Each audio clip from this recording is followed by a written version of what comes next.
Hello everyone, आज हम बात करेंगे CTET and central teacher eligibility test के प्रीवियस ईयर के पेपर। तो हिंदी में सबसे पहले गद्यांश पढ़ना होता है, फिर उसके जो प्रश्न होते हैं उनके आंसर देने होते हैं। काफ़ी इजी होते हैं। अगर आप अच्छे से गद्यांश पढ़ेंगे तो अच्छे से उसके आंसर दे पाएंगे। हमारा गद्यांश है कि तिरुवल्लुवर तमिल के संत कवि थे। अपने व्यस्त जीवन से समय निकालकर तिरुवल्लुवर कविता करते थे। जीवन के अनुभवों पर आधारित उन्होंने 1300 कुरल रचे। कुरल का अर्थ होता है कि छोटा, ये 2 पंक्तियों में सिमटा छंद होता है। तिरुकल्लुवर नामक ग्रंथ में इनके सभी कुरल संग्रहित है, जो 3 भागों में बटे हुए हैं। सद्गुण, संपन्नता तथा प्रेम किस में बटे हुए हैं? 3 भागों में। 3 भाग कौन कौन से हैं? सद्गुण, संपन्नता और तथा प्रेम।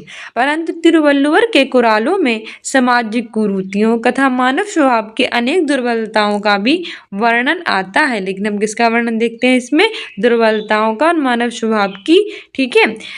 इनके काव्य में कोरी, उपदेशात्मक और किसी धार्मिक दृष्टिकोण को प्रस्तुत करने का भाव तनिक भी नहीं होता। उनमें सर्वत्र व व्यवहारिकता और सहजता है, जिसे लोग जीवन में सरलता से क्या कर सकते हैं? अपना सकते हैं।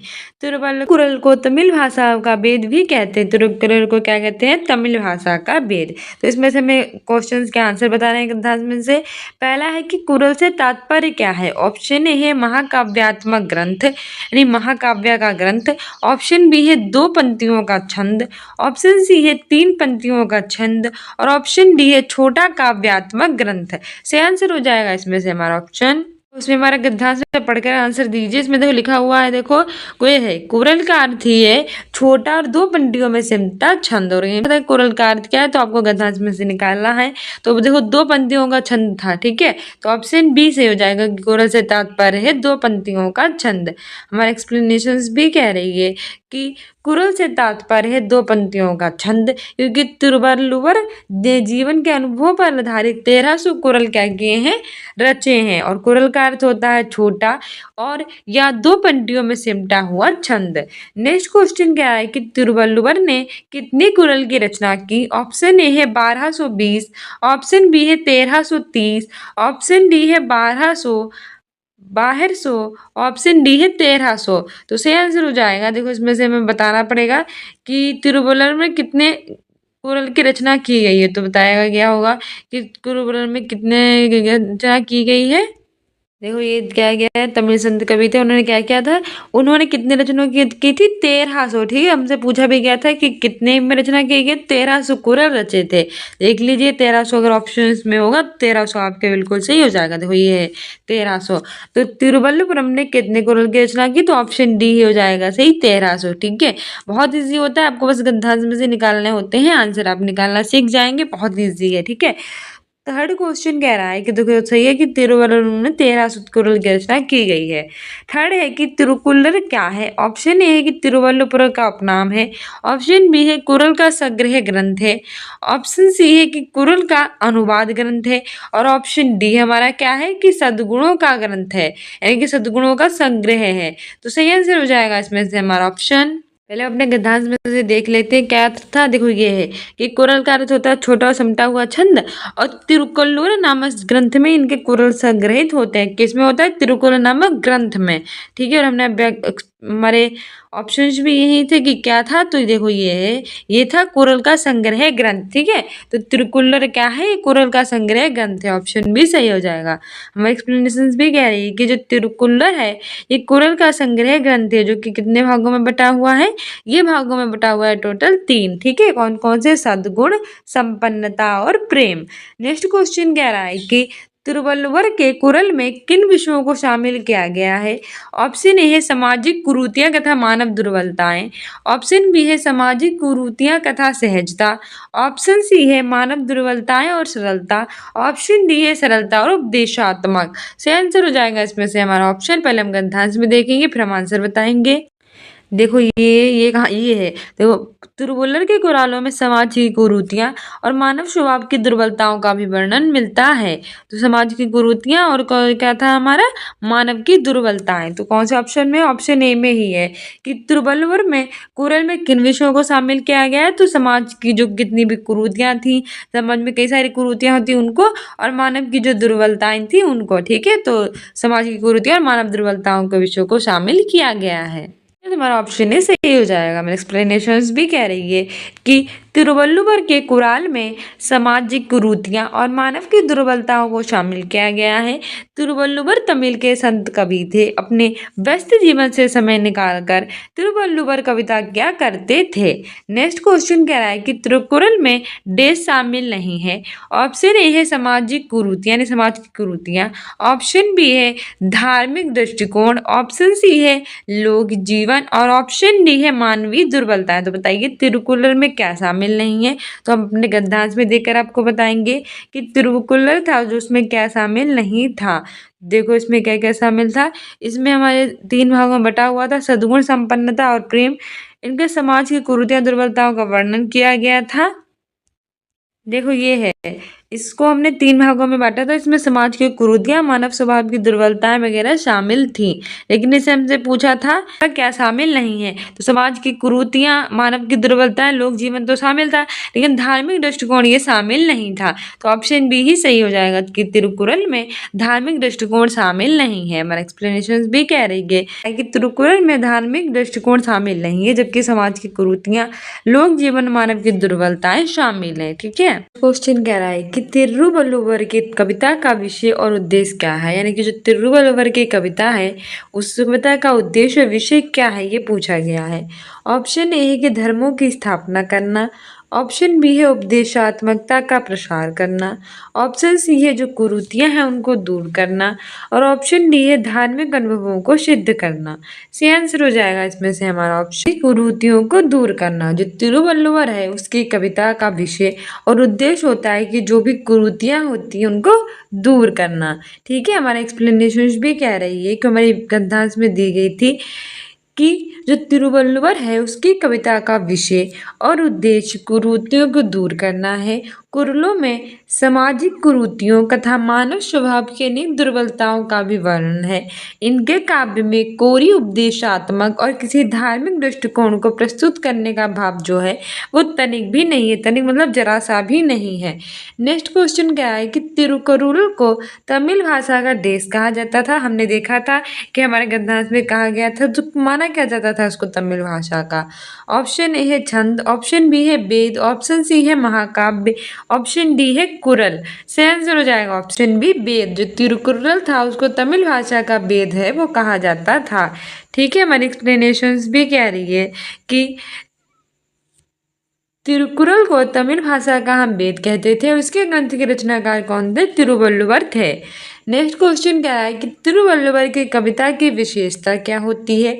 ऑप्शन ए है व्यवहारिकता और सहजता, ऑप्शन बी है व्यवहारिकता और उपदेशात्मकता, ऑप्शन सी है उपदेशात्मकता और सहजता, ऑप्शन डी है सहजता और धार्मिकता। सही आंसर हो जाएगा इसमें से हमारा ऑप्शन ए व्यवहारिकता और सहजता। जो तिरुवल्लुवर है उसकी कविता की विशेषता है व्यवहारिकता और सहजता। ठीक है, हमारे एक्सप्लेनेशन भी कह रही है कि तिरुवल्लुवर की कविता की विशेषता व्यवहारिकता और सहजता है, जिसे लोक जीवन में सरलता से क्या किया जा सकता है, अपनाया जा सकता है। नेक्स्ट अगला क्वेश्चन कह रहा है कि किस शब्दों में 2 प्रत्ययों का प्रयोग नहीं हुआ है। तो इसमें से हमें ये बताना है कि कौन में प्रत्यय का प्रयोग डबल है वो नहीं हुआ है। ऑप्शन ए है व्यवहारिकता, ऑप्शन बी है उपदेशात्मकता, ऑप्शन सी है सामाजिकता, ऑप्शन डी है सहजता। सही आंसर हो जाएगा ऑप्शन डी सहजता। ठीक है, सहजता में 2 प्रत्ययों का प्रयोग नहीं हुआ, जबकि व्यवहारिकता में, उपदेशात्मकता में और सामाजिकता में 2 प्रत्ययों का प्रयोग होता है। प्रत्यय जो होते हैं जो किसी भी शब्द के लास्ट यानी अंत में लगकर उसके अर्थ में क्या कर देते हैं, परिवर्तन कर देते हैं। ठीक है, जैसे जो सहजता शब्द इसमें 2 प्रत्ययों का प्रयोग नहीं हुआ है, जबकि सहज जो है वो मूल शब्द है तथा प्रत्यय यानी एक ही प्रत्यय इसमें लगा है सहज प्लस ता। जबकि व्यवहारिकता में व्यवहार मूल शब्द है और इक और ता ये दो प्रत्यय लगे हुए हैं। उपदेशात्मकता इसका मूल शब्द है उपदेश इसमें, और जिसमें आत्मक और ता प्रत्यय लगे हुए हैं। सामाजिकता में समाज मूल शब्द है, उसमें इक और ता प्रत्यय देखो लगे हुए हैं।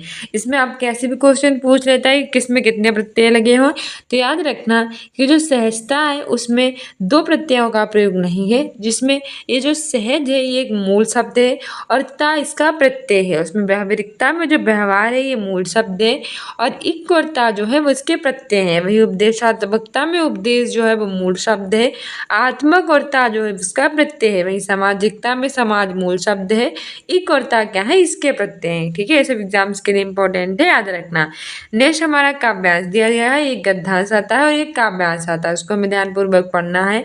फिर नीचे पूछे गए जो प्रश्न है उसके लिए सबसे उपयुक्त विकल्प का चयन करना है। हमारा है कि फैली खेतों में दूर तलक मखमल सी कोमल हरियाली लिपटी जिसमें रवि की किरणें चांदी की सी उजली जाली तिनकों के हरे हरे तन पर हिलहरित रुधिर है रहा झलक श्यामल भूतल पर झुका हुआ नभ का चिर निर्मल नील फलक। ठीक है, तो ये हमारा गद्यांश था और इसमें हमारा पहला क्वेश्चन है कि कविता में मुख्यतः किसका वर्णन है। ऑप्शन ए है धरती का, ऑप्शन बी है खेतों का, ऑप्शन सी है आकाश का, ऑप्शन डी है चांदी का। सही आंसर हो जाएगा ऑप्शन बी खेतों का। जो कविता है उसमें मुख्यतः किसका वर्णन किया गया था, खेतों का वर्णन किया गया था। ठीक है, और हमारे एक्सप्लेनेशंस भी कह रही है कि कविता में मुख्य रूप से खेतों का वर्णन किया गया था, क्योंकि ग्राम श्री कविता में पंत ने गांव की प्राकृतिक सुषमा और समृद्धि का मनोहारी वर्णन किया है और खेतों में दूर तक फैली जो लहलाती फसलें हैं, फल फूल हैं, उनसे लदी पेड़ों की डालियां हैं, गंगा की सुंदर रेती हैं, ये सभी कवि को क्या करती हैं, रोमांचित करती हैं। नेक्स्ट क्वेश्चन कह रहा है कि हरित रुधिर का प्रयोग किया गया है। ऑप्शन ए हरे रक्त के लिए, ऑप्शन बी है हरित क्रांति के लिए, ऑप्शन सी है अपरिपक्व फसल के लिए, ऑप्शन डी है पकी हुई फसल के लिए। हो जाएगा ऑप्शन सी अपरिपक्व फसल के लिए। जो हरित रुधिर है यानी कि हरा रुधिर यानी हरा खून, ये अपरिपक्व फसल के लिए प्रयोग की गई, मतलब ऐसी फसल जो अभी तक पककर तैयार नहीं हो उसे हम अपरिपक्व फसल कहते हैं। और ये नहीं कि वो हरी हरी होगी, फसल तैयार नहीं हुई होगी तो उसे हरा खून यानी कि हरित रुधिर का उसके लिए प्रयोग किया गया है। एक्सप्लेनेशंस भी कह रही है कि हरित रुधिर का प्रयोग जो है वो अपरिपक्व फसल के लिए किया गया है। जैसे हरे तिनकों में हरियाली इस प्रकार समा गई जैसे में नसों में बहता हुआ खून है यानी कि रुधिर है। नेक्स्ट क्वेश्चन कह रहा है कि आकाश कैसा है। ऑप्शन ए है साफ और नीला है, ऑप्शन बी है श्यामल और निर्मल है, ऑप्शन सी है श्यामल और नीला है, ऑप्शन डी है नीला और पीला है। सही आंसर हो जाएगा इसमें से हमारा ऑप्शन ए साफ और नीला है। ठीक है, आकाश कैसा है, तो जो स्काई यानी कि आकाश है वो साफ है और नीला है। हमारे एक्सप्लेनेशंस भी कह रही है कि काव्यांश के अनुसार आकाश साफ और नीला है। फसलों की हरितिमा से सांवली हुई धरती के ऊपर विशाल आकाश का कभी ना धूमिल पड़ने वाला नीला आकाश फलक मानो नीचे झुककर धरती को क्या कर लेना चाहता है, छू लेना चाहता है। नेक्स्ट क्वेश्चन कह रहा है कि सूरज की किरणों से जाली कैसे बन रही होगी। ऑप्शन ए है कि किरणें जालों को बुनती हैं, ऑप्शन बी है फसल में से रोशनी छन रही है, ऑप्शन सी है चांदी का जाला बुना गया है, ऑप्शन डी है सूर्य किरणों से उजाला होने पर। सही आंसर हो जाएगा इसमें से हमारा ऑप्शन बी फसलों में से रोशनी छन रही है। ठीक है, सूरज की किरणों से जाली जैसे बनती है जैसे फसलों में से रोशनी छन रही हो। हमारा नेक्स्ट हमारी एक्सप्लेनेशंस भी कह रही है कि सूरज की किरणों से जाली फसल में से रोशनी छन रही है। फसलों की मखमली कोमल हरियाली खेतों में दूर दूर तक फैली हुई है। सूरज की किरणें उसमें से ऐसे लिपट गई हैं जैसे कि हरियाली पर चांदी की उजली जाली जैसे लिपट गई हो। नेक्स्ट क्वेश्चन कह रहा है कि मखमल सी कोमल में अलंकार है। ऑप्शन ए है रूपक अलंकार, ऑप्शन बी है उपमा अलंकार, ऑप्शन सी है उत्प्रेक्षा अलंकार, ऑप्शन डी है यमक अलंकार। सही आंसर हो जाएगा जाएगा इसमें से हमारा ऑप्शन बी उपमा अलंकार। जहाँ उपमेय में उपमान की संभावना की जाती है वहां पे उपमा अलंकार होता है। इसमें सा सी जैसे वर्ड लगे होते हैं, जैसे मखमल सी, तो यहाँ पे उपमा अलंकार है। ठीक है, वही में दो शब्दों का प्रयोग होता है, जैसे कनक कनक ते सोगनी। कनक कनक जो होता है वो डिफरेंट डिफरेंट जो होते हैं वो मीनिंग देते हैं।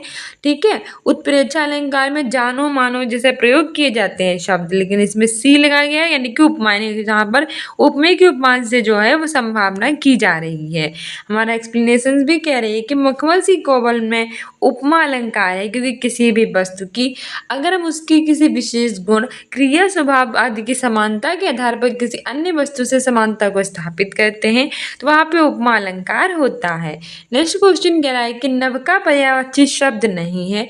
ऑप्शन ए है गगन, ऑप्शन बी है आकाश, ऑप्शन सी है संसार, ऑप्शन डी है आसमान। सही आंसर हो जाएगा ऑप्शन सी संसार।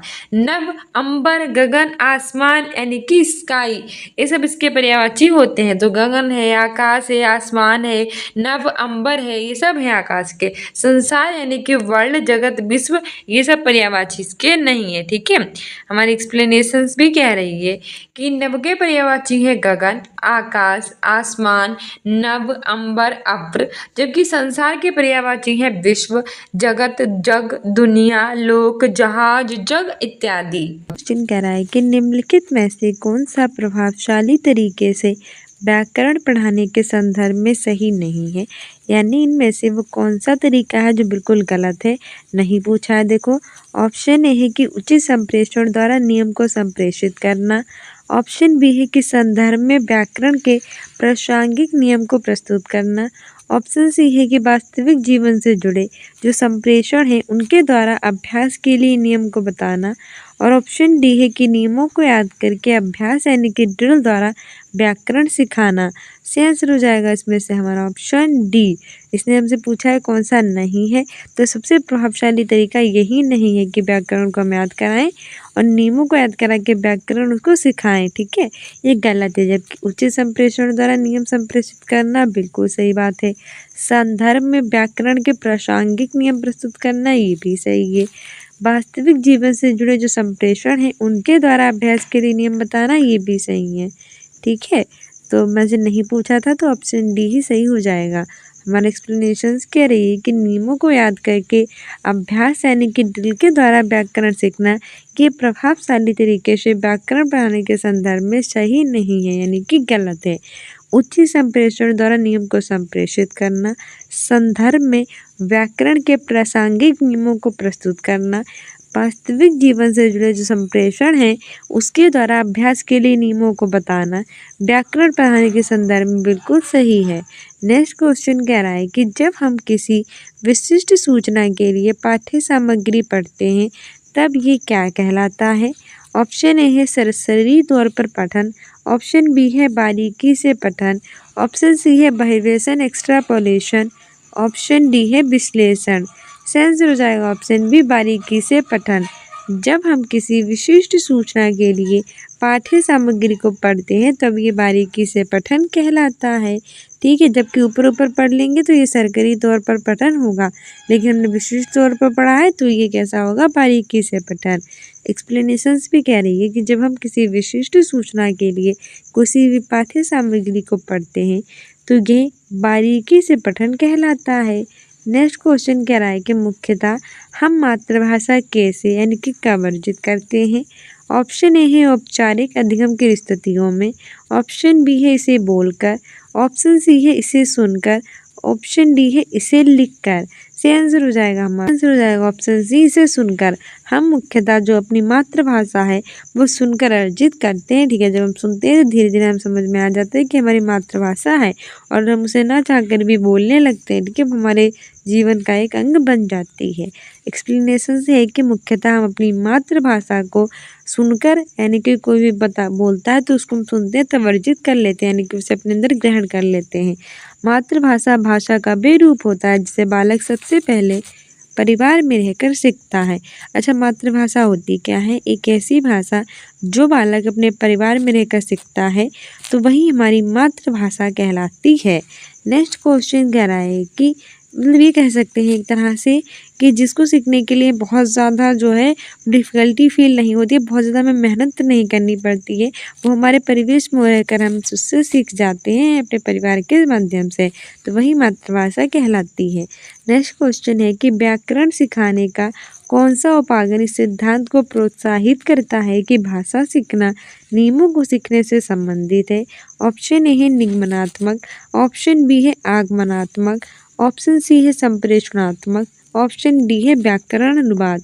सही आंसर हो जाएगा हमारा ऑप्शन ए निगमनात्मक। मैंने आपको बताया था कि जिस सिद्धांत में नियम पहले आए वह निगमनात्मक होगा, यानी कि व्याकरण सीखने का वह तरीका जो इस सिद्धांत को प्रोत्साहित करता है कि भाषा सीखना नियमों से संबंधित है, यानी नियम इम्पोर्टेंट है, जिसमें वो निगमनात्मक विधि कहलाती है। ठीक है, जिसमें उदाहरण पहले हो वो आगमनात्मक कहलाती है। 2 विधियाँ होती हैं, तो इसने हमसे यही पूछा था कि इसमें कौन सी है, तो इसमें ये व्याकरण सीखने की निगमनात्मक उपागम होता है। इस सिद्धांत को प्रोत्साहित करता है कि भाषा सीखना नियमों को सीखने से संबंधित, यानी कि जब हम नियम सीख जाएंगे तो भाषा भी अपने आप हमें आ ही जाएगी। शिक्षण कार्य करते समय पहले से स्थापित किसी नियम या सूत्र का उपयोग करते हुए किसी उदाहरण को कम समय में स्पष्ट कर देता है, ये निगमन उपागम कहलाता है। अच्छा, होता है क्या है कि जो स्टूडेंट्स होता है वो अपनी यानी इसमें होता है क्या है, जो टीचर होता है उसमें कुछ नियम उसे बताए गए होते हैं, यानी वो अपने पहले से उन नियमों का पालन करता हुआ आता है, आगे चलकर भी उन नियमों का पालन करके बच्चों को सिखाता है, तो वह निगमनात्मक उपागम होता है, यानी कि विशिष्ट नियम होंगे, विशिष्ट भाषा को सीखने के लिए प्रयोग किए जाएंगे। नेक्स्ट क्वेश्चन कह रहा है कि कोई अध्यापक अपने शिक्षार्थियों के कम अंक आने के कारणों का पता किस प्रकार लगाएगा, यानी कि कोई टीचर है, उसके जो स्टूडेंट्स हैं उन्होंने कितने अंक लाए हैं, बहुत ही कम अंक लाए हैं, तो वो पता कैसे करेगा कि इस विद्यार्थी के इतने कम अंक क्यों आए हैं। ऑप्शन ए है कि निदानात्मक परीक्षण करेगा, ऑप्शन बी है कि निपुणता परीक्षण के द्वारा, ऑप्शन सी है कि उपलब्धि परीक्षण करेगा, ऑप्शन डी है कि अभिरुचि परीक्षण करेगा। सही आंसर हो जाएगा इसमें से हमारा ऑप्शन ए निदानात्मक परीक्षण के द्वारा कोई अध्यापक अगर अपने शिक्षार्थियों के कम अंक आने के कारणों का पता लगाना चाहता है तो वो निदानात्मक परीक्षण कर सकता है अपने स्टूडेंट्स में, जिससे उससे पता कर सके कि उसके स्टूडेंट्स इतने कम अंक लेकर क्यों आए हैं। नेक्स्ट क्वेश्चन कह रहा है कि पहले हम व्याख्या देख लेते हैं कि निदानात्मक परीक्षण के द्वारा अध्यापक अपने शिक्षार्थियों के कम अंक आने के कारणों का पता लगा सकता है कि आखिर स्टूडेंट्स इतने कम अंक क्यों आए हैं। निदान शब्द का अर्थ होता है कारण, और शिक्षा के क्षेत्र में बालकों की जो शिक्षा संबंधी कठिनाइयाँ होती हैं उनको जानने के लिए हम निदानात्मक परीक्षण का प्रयोग करते हैं, यानी कि निदान का शब्द अर्थ ही होता है कारण, और शिक्षा के क्षेत्र में आखिर क्या बच्चों को ये प्रॉब्लम्स क्यों आए हैं उनके कारणों का पता लगाने के लिए ही निदानात्मक परीक्षण कहते हैं। और ये विशिष्ट विषय वस्तु अथवा अध्ययन अनुभव के अर्जित ज्ञान की विशिष्टता और कमी का भी मूल्यांकन करता है, यानी कि क्या कमी रह गई, किस तरह से बच्चों की इस कमी को दूर किया जा सकता है, उन्हें कैसे सिखाया जा सकता है, ये सब हम इस परीक्षण के द्वारा ही प्राप्त कर सकते हैं, यानी इसके बारे में इस परीक्षण के द्वारा ही पता लग सकता है। नेक्स्ट क्वेश्चन क्या है कि एक अध्यापिका अपने लेखन सिखाने के लिए समाचार पत्र की एक रिपोर्ट का उपयोग करती है, इस प्रकार की सामग्री को हम क्या कहते हैं। ऑप्शन ए है अकादमिक सामग्री, ऑप्शन बी है प्राकृतिक सामग्री, ऑप्शन सी है प्रमाणिक सामग्री, ऑप्शन डी है बाहरी सामग्री। सही आंसर हो जाएगा इसमें से हमारा ऑप्शन सी प्रमाणिक सामग्री की एक अध्यापिका लेखन सिखाने के लिए समाचार पत्र की एक रिपोर्ट का उपयोग कर रही है, तो इस प्रकार वे प्रमाणिक सामग्री का प्रयोग कर रही है।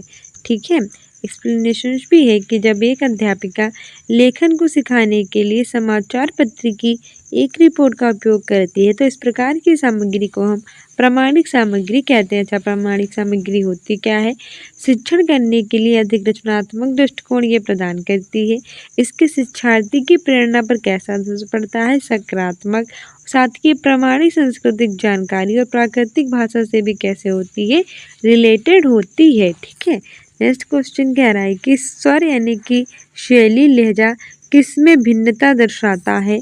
ऑप्शन ए है ध्वनि में, ऑप्शन बी है स्वर यानी कि पिच में, ऑप्शन सी है अवयव में और ऑप्शन डी है वायु में। सही आंसर हो जाएगा इसमें से हमारा ऑप्शन बी स्वर यानी कि पिच में।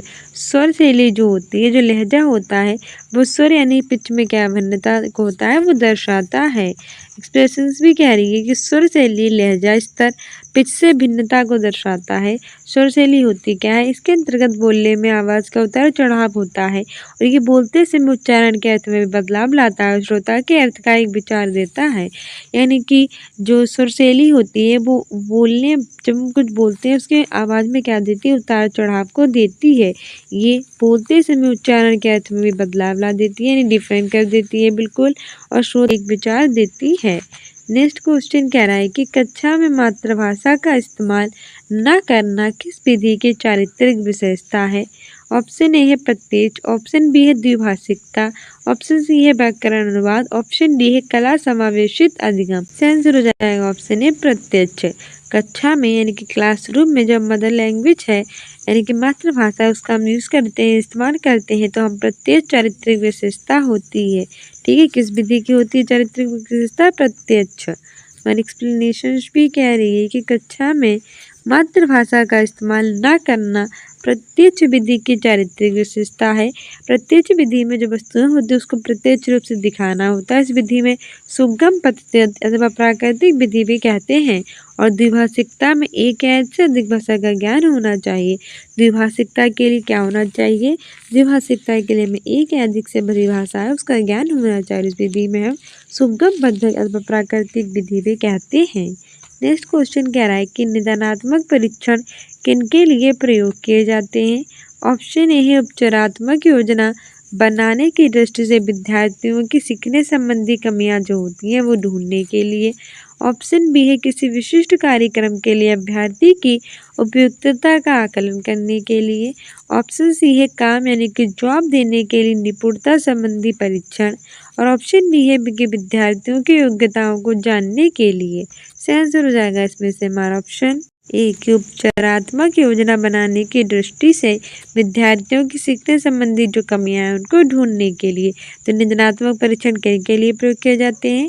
ये निदानात्मक परीक्षण प्रयोग किए जाते हैं कि उपचारात्मक योजना बनाने की दृष्टि से विद्यार्थियों की जो सीखने संबंधी कमियां हैं उनको ढूंढा जाए कि आखिर विद्यार्थी सीखने में क्या लापरवाही कर रहे हैं या क्या परेशानी हो रही है उन्हें, वो अगर सीखना चाह रहे तो क्यों नहीं सीख पा रहे, इनकी कमियों के बारे में पता लगाना। उपचारात्मक योजना बनाने की दृष्टि से विद्यार्थियों की सीखने संबंधी कमियां ढूंढने के लिए जो निदानात्मक परीक्षण है इसका प्रयोग किया जाता है। और ऐसा परीक्षण होता है जिनके माध्यम से शिक्षार्थियों की समृद्धि में पाए जाने वाले दोष और जो कमियां होती हैं उनका सम्यक क्या हो?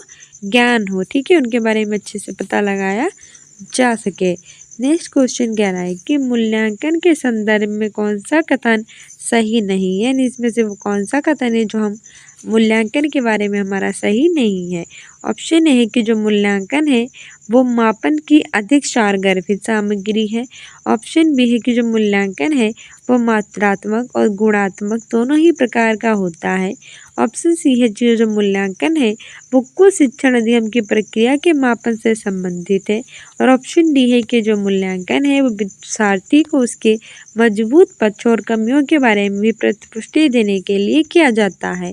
सही आंसर हो जाएगा इसमें से हमारा ऑप्शन डी कि जो मूल्यांकन है वो शिक्षार्थी को उसके मजबूत पक्ष और कमियों के बारे में प्रतिपुष्टि देने के लिए किया जाता है। ठीक है, ये सही नहीं है यानी कि ये गलत है।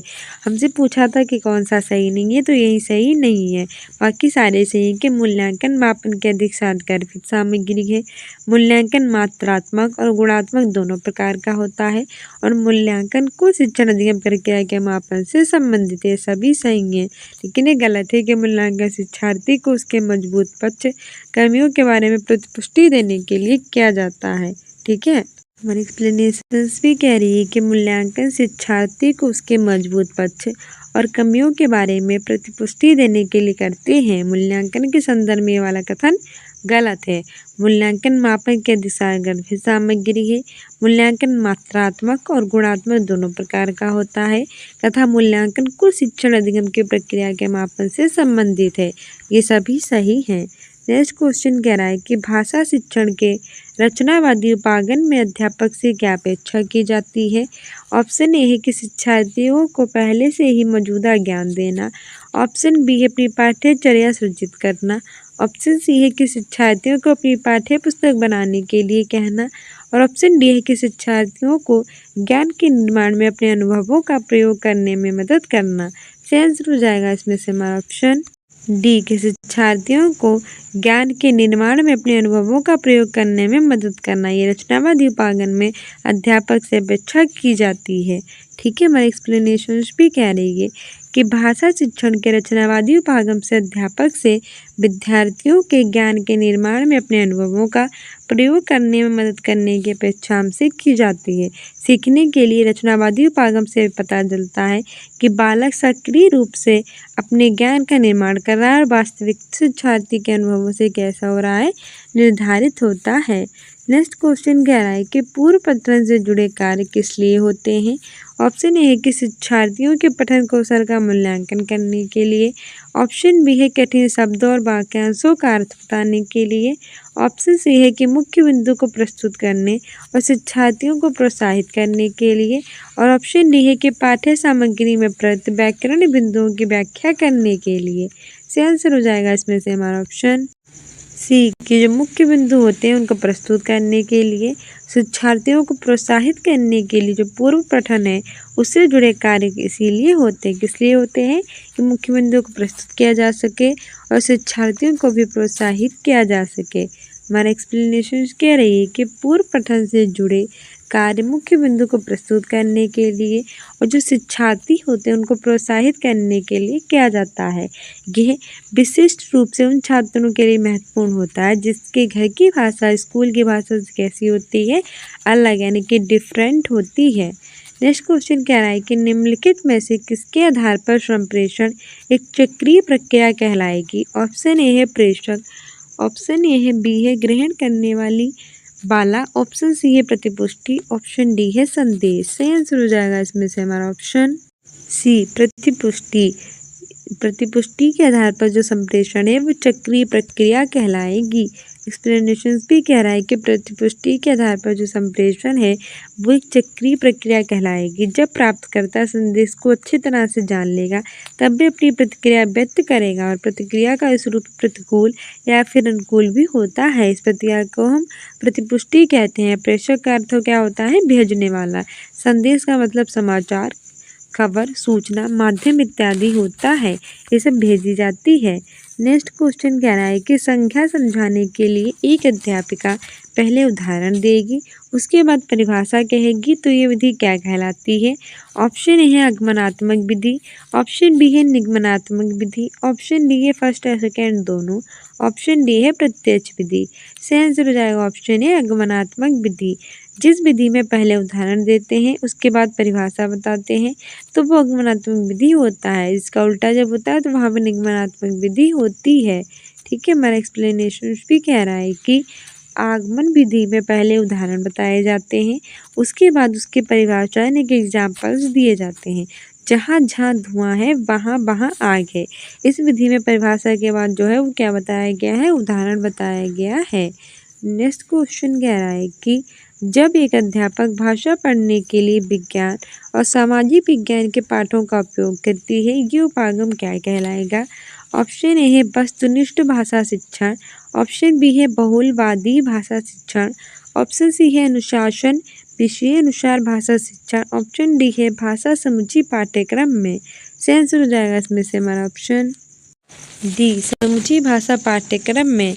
एक भाषा का अध्यापक है वो भाषा पढ़ाने के लिए विज्ञान और सामाजिक विज्ञान के पाठों का प्रयोग करता है, ये भाषा समूचे पाठ्यक्रम में कहलाएगा। एक्सप्लेनेशन भी है कि जब एक अध्यापक भाषा पढ़ने के लिए विज्ञान और सामाजिक विज्ञान के पाठों का यूज करता है तो ये उपागम भाषा समूचे पाठ्यक्रम उपागम कहलाता है।